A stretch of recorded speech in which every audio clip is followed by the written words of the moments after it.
India, pristine ground of spirituality, a land with a 7,000-year-old history, a land held tight to its ancient traditions, embedded with fruits of its deep-rooted culture, passed on through generations, sentiments intact. Despite having witnessed or belonged to this society with innumerable traditions, we lack the understanding of the logical reason behind several rituals and customs and brand them superstitious and meaningless. We have shelved away many of these anecdotes passed on by our forefathers with years of increasing westernization, a lot of it because of sheer ignorance. Have we ever wondered why certain things are devised the way they are? Why do we have specifications to every ritual followed?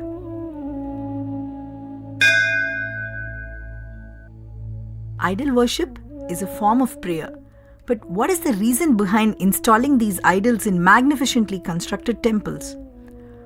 What is the purpose of temples at all? Temples are constructed in zones where positive vibrations from the earth's magnetic and electric fields can be tapped in abundance.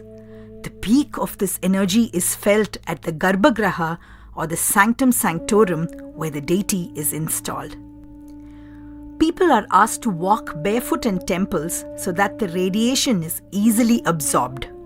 Men are advised to visit temples bare-chested as the human hair has the capacity to absorb positive energy. Women are asked to wear gold ornaments when they visit the temples, as gold is one of the best absorbers and radiators of positive energy. This is why many temple vimanas are made of gold too. We walk around the Sanctum Sanctorum to enable a state of equilibrium for the brain by its movement around a source of positivity.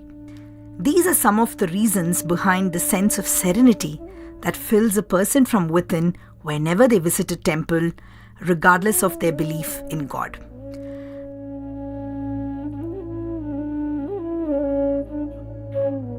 An unsaid rule from the ancient times is that the temple should be the tallest construction in that particular town or city.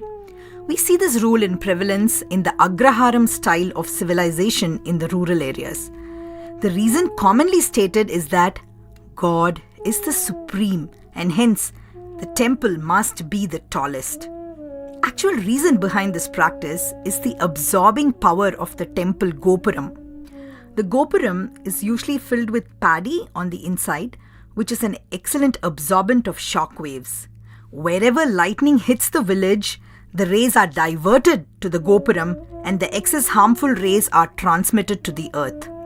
Beneficial cosmic rays from the atmosphere are retained by the paddy and radiated inside the temple.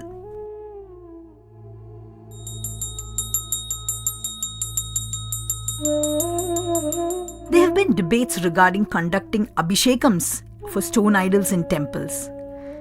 These age-old granite idols have the tendency to develop cracks on aging.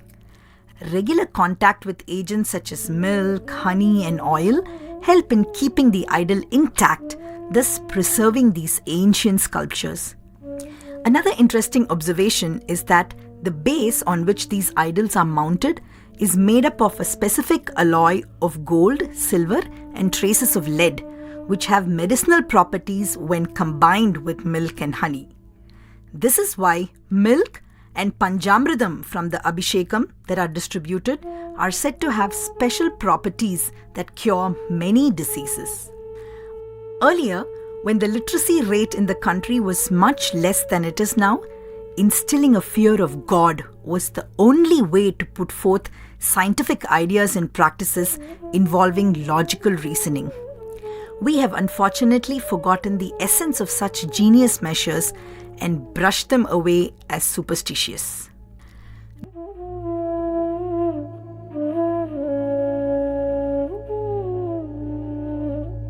The Ganesha sitting beneath the peepal tree or the Arasa Mara Vinayagar is a widely popular deity of worship among women. There is a common belief that women who are unable to conceive will be able to do so if they visit this Vinayagar every day in the early hours of the morning with wet clothes after a shower and walk in circles around the tree. The secret behind the miraculous success of this practice is the peepal tree. This tree is known to give out high amounts of oxygen and very minimal amounts of carbon dioxide through the day. Oxygen is said to be the best cure for hormonal imbalances in the body and naturally brings undernourished organs back to normalcy. Gradually, the hormones in the uterus start functioning routinely and the woman is able to conceive. Wet clothes help in better absorption of oxygen, thus ensuring maximum benefit of the ritual. The motive behind placing the Pillayar is to convince people to follow it in the name of God, giving them a reason to diligently pursue it.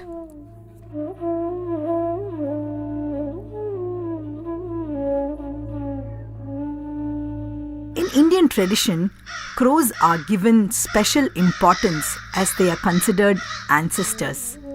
After the meal for the day is prepared, a portion of every dish is kept outside for the crows to feast on, so that the members of the family have the satisfaction of having fed their ancestors. Are they really our ancestors, or have our forefathers just been spinning yarns? There is an interesting reason behind this age-old tradition. Earlier on, when there was no electricity and hence no proper light in the early hours of the morning, people were doubtful of the food they cooked.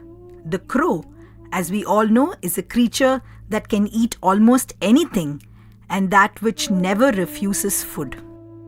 Interestingly, it can sense the presence of any kind of poison in food. It simply refuses food if it senses poison in it. People from the ancient times happened to use the crow as a tester for food smartly without harming it.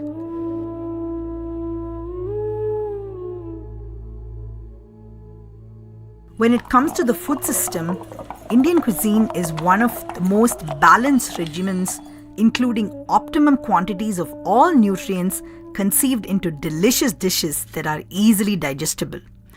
Our ancestors even had appropriate meal timings devised to ensure proper and timely metabolism and digestion for adequate energy to carry out the task through the day. As an ancient custom says, the best kind of diet for any human being or living animal in a region is the diet consisting of foods grown in the same area. We have essentially evolved through the years to belong to a tropical climate and be accustomed to the foods and lifestyle offered by this region. With the arrival of foreign cultures and lifestyles, the concept of eating out was brought about with the expansion and trade of foreign cuisines, which sadly are not the best suited diets for the Indian stomach. Most importantly, eating outside food greatly disturbed the timing of meals.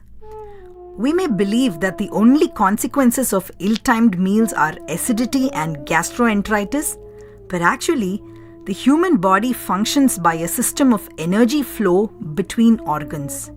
Ancient scriptures of naturopathy and manuscripts of Ayurveda hold